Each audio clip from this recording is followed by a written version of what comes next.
ప్రపంచం మొత్తం మీద ఇది ఒక భారతదేశం లేదు, ప్రపంచం మొత్తం మీద I'm very deep committed environmentalist అధ్యక్షుడు.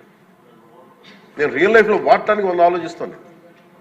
కానీ ప్రాక్టికల్గా మనం చూసేటప్పటికి ఇప్పుడు ఏ పరిశ్రమ అయినా సరే పొల్యూషన్ లేకుండా ఏ పరిశ్రమ లేదు, ఒకటి లేదు. కాకపోతే ఏమవుతుంది, అప్లై చేయాలి ఒక రూల్ అంటే ఇది గౌరవ ముఖ్యమంత్రి గారు కూడా మీకు రెగ్యులేటరీ బాడీగా ఉండాలి తప్ప మీరు ఎన్ఫోర్స్మెంట్ బాడీగా నిజంగా పొల్యూషన్ కంట్రోల్ బోర్డు ఉంటే అది ఏ రకమైన ఒక అస్తిత్వానికి దారి ఒక స్థిమితం లేకుండా ఎలా వెళ్ళిపోతుందని ఒక భయం ఉంది అందరికీ, ఇంక్లూడింగ్ గౌరవ ముఖ్యమంత్రి గారికి కూడా ఉంది. ఇది వారి దృష్టికి నేను ప్రత్యేకంగా తెలియజేశాను.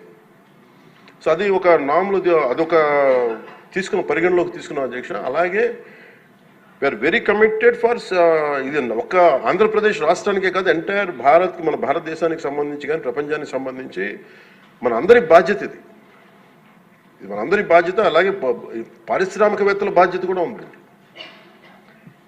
కొన్నిసార్లు నదుల్లో కాలుష్యాలు వదిలేస్తానంటారు, జరుగుతూ ఉన్నాయి కొన్ని చోట్ల. ఉదాహరణకి మనకి డెల్టా పేపర్ మిల్సే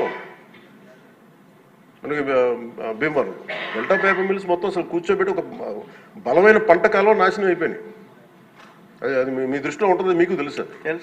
కానీ ఇప్పుడు తీసేద్దామంటే ఇప్పుడు దీన్ని ఎలా శిక్షిస్తారు దీన్ని చెప్పండి. దీనికి కొంత ఒక విస్తృతం నేను ఎందుకు నేను ఒక వేగ్గా అడగలేదు అధ్యక్ష.